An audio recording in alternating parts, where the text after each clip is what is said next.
Velika koncentracija ljudi, industrijske zone, Suva Morava, Lepenica, Priboj, Mazarać, Stubal, često su ostajali bez vode.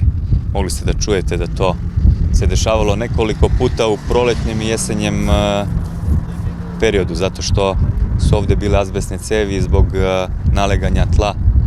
Dolazilo je često do pucanja.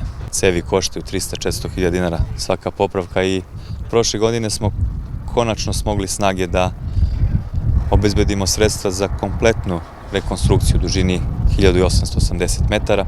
Sada će od čvorišta od Suve Morave do čvorišta u Lepenici biti nova vodovodna cev i ne samo nova vodovodna cev, ovde je bio profil FI 200, sada postavljamo profil cevi FI 300, znači bit će bolje vodosnabdevanje za Lepenicu, Stubal, Priboj i Mazarać i stabilno vodosnabdevanje za industrijsku zonu, posebno kad to kažem mislim na našu mlekaru.